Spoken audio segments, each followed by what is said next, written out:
Hello, I'm Yvonne, and I'm currently a MArch student, Master of Architecture students at the GSD.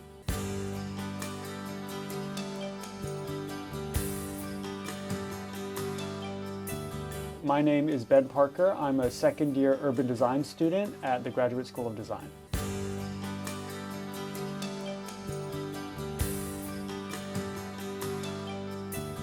My name is Han-Song Lee. I am an intellectual historian and political theorist, and I received my PhD from Harvard.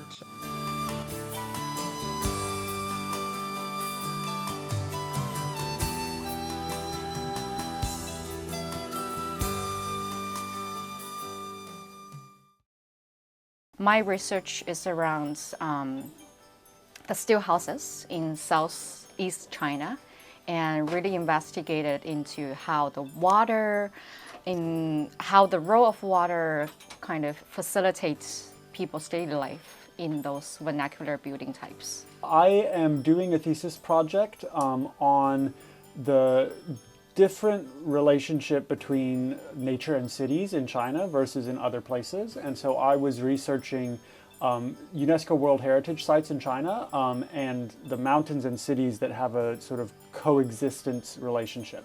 This project is part of my current book project, and it studies the family history of a Shanghai business back in the 19th century and how it shaped social and economic relations in the 20th century.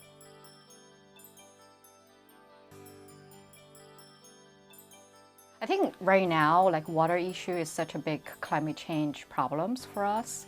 And for China, especially the South China, we have like so many kind of flooding events. We have like water, like shortage issues. So I think it's very useful. I think that as China continues into the future, as we all do, it's entering a stage where it's thinking slightly differently about its past. That this sort of model of continuous progress, continuous economic development, the chart goes up and to the right for the rest of time. People are beginning to see that that may not be an eternal circumstance. And that changes how you think about your future, and how you think about your future changes how you feel about your past. So digging into these heritage spaces that have an urban component but also a natural component, it's very interesting to see how they're being read differently, used differently now than even say 20, 30 years ago. There are several reasons for why we could look into the past of family commercial histories, and how that could help us ponder the way we are, exchanging ideas and goods and services in our own time. I think that really helps us understand the way changes took place. Yeah, it's not just that there was this overall trend and everybody was following it and exemplifying it, but there were individuals and communities who had some agencies, but those agencies were bounded by obviously the limits and constraints imposed on them.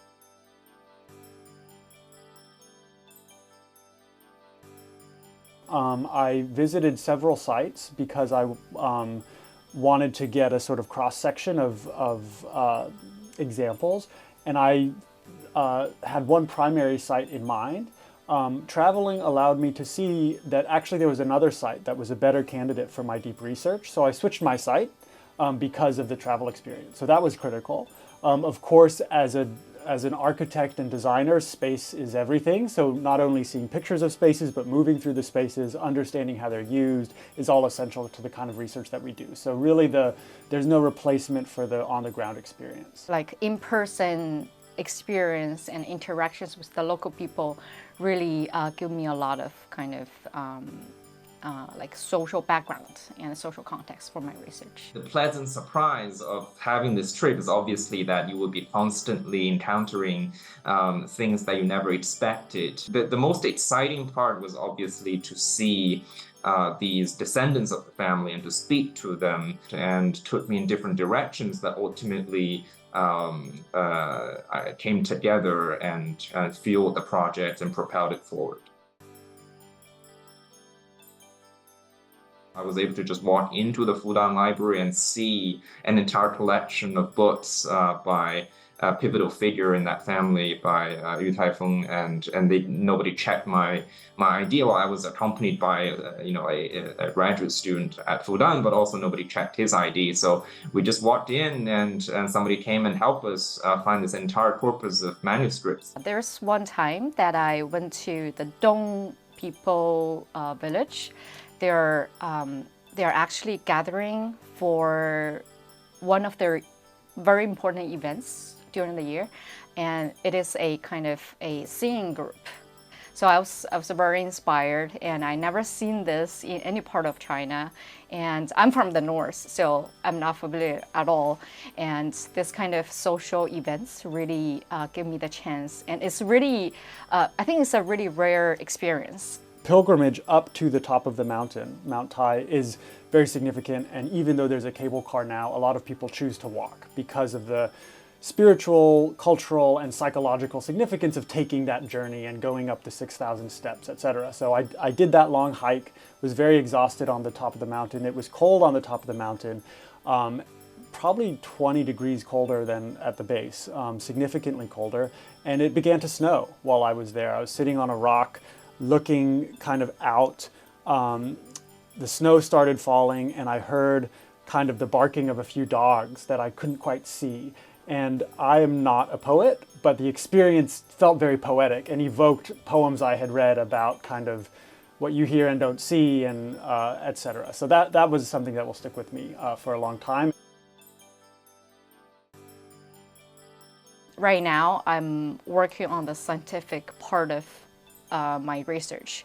So more specifically on how the water can be treated in the residential buildings, and how the water kind of system inside of the buildings are integrated with the outside of the buildings. So like, for example, the water infrastructure in our city, like sewer system, or like the big kind of dams, or like flooding control devices, they're all connected with our daily lives, with our residential buildings. So I'm doing a lot of kind of precedent study for this topic as well. So to be prepared for my next semester thesis. I just really started designing. So in a design thesis, you have a sort of research component, but the final outcome isn't a written document so much as it is a design proposal. And so I'm kind of transitioning from research to design, which is always a very exciting moment, breaking out the pencils and kind of saying, well, what could this place be? What do we think could be an intervention here? The historical route of Mount Tai is from the Dai Temple in the center of Tai'an up to the peak of Taishan. And there's a point from the foot of the mountain to the peak that is very well done, and it feels like a national park, and you understand you're on the pilgrimage road, etc. But from the foot of the mountain down to the base of the temple, you don't actually know when you're walking on that road that you're on a significant road. It looks like a rather typical road in a mid-sized Chinese city. And so my intervention area is from the foot of the mountain to the back of the temple. How can you reconstruct that length of street, close it to car traffic, put in a different kind of paving, think about planting, what are the uses that go along the sides, to engender a sense of heritage significance that is not able to be felt right now. Yeah, so during my trip, I was simultaneously writing the second chapter on sand shipping, on the fleets that family was sending to various parts of northern China, southern China, and Korea and Japan and Southeast Asia, and so that chapter really came together, and I have like 2 or 3 chapters of the book, and I'm now like talking to publishers about the structure of the shape of the project and how it should be best presented. After I finish the chapters on the family genealogy and the commercial empire, the rise and fall of the sand shipping business, I'm going to move into more of the social history and their experiences in the long 20th century, and how they met the challenges of domestic civil upheavals and international competitions and colonial encounters, and hopefully with that I'm going to be able to show more clearly why this matters for us when we are considering, the present, and with that, why we shouldn't take the present for granted.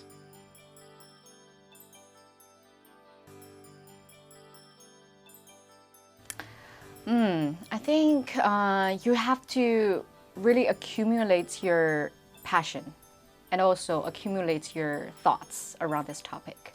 I would say imagine as many scenarios as possible before the trip, and make those contents and write to the people on the ground, and just lay the groundwork of that engagement, and imagine that the engagement has already taken place, then the ways that it could reshape the project, and then go with a completely open mind.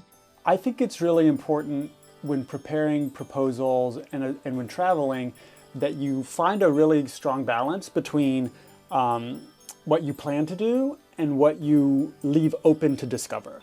You need to make plans, but you need to make them in a way that you'll be excited to deviate from those plans when you see an exciting opportunity. So I think that's kind of the magic of a compelling travel application is, I know what I want to do, I'm really curious about this thing, and I know that when I get there, things might change.